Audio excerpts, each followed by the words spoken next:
Hi guys, Tyler here and welcome back to my channel. Last week I drove my Rivian to Mammoth and it was exciting to see improved charging infrastructure both en route to and upon arrival in Mammoth Lakes.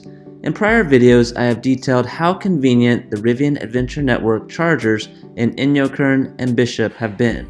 Now we have another option, 3 RAN chargers in Olancha. More charging options are a great thing, and these particular chargers will be beneficial for those that intend to explore the Whitney Portal area or plan on taking Highway 190 east to Death Valley. The chargers are located just behind the convenience store. Now let's talk about Mammoth. The charging network has been notoriously bad in Mammoth Lakes, forcing Rivian owners to get a full charge in Bishop and then having to be extra conservative with their range. I'm excited to say that should all be changing soon. Alright guys, so I'm here at the new hockey center rink in Mammoth, and I was hoping to get a charge. They have Tesla destination chargers that are supposed to be open to all manufacturers, and the Tesla guys are here working, and they didn't realize that they're not working for other autos like Rivian. They tried to fix it, but it's gonna take a firmware update that they're not able to do today here.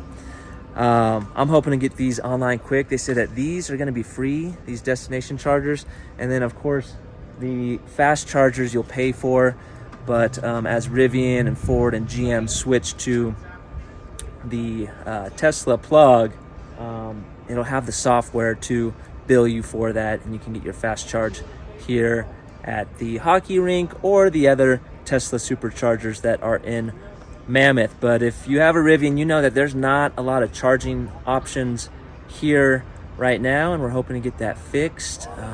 There's a spot that I'll probably end up tonight, and that is the Mammoth RV Park, because they have 30 amp and they have some 50 amp plugs, and hopefully I can just get plugged in there and do my camping there.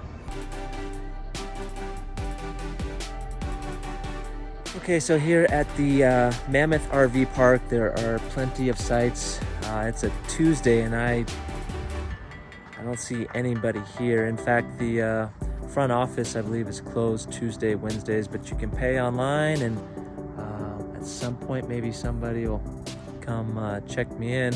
But I'm just getting a little charge now, and then I'm gonna head to the mountain to get some snowboarding in. They have 30 and 50 amp outlets, which are great.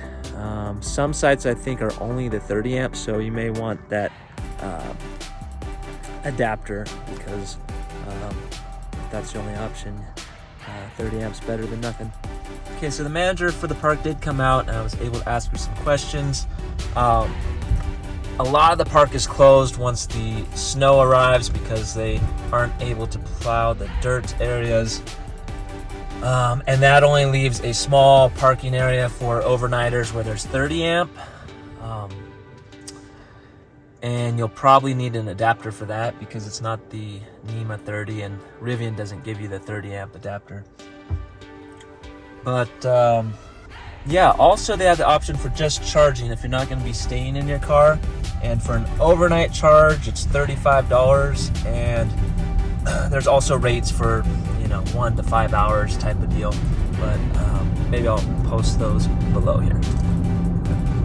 Well guys, that's it for this video. If you're headed to Mammoth, have a great time. I know all of us skiers and snowboarders are hoping for more snow.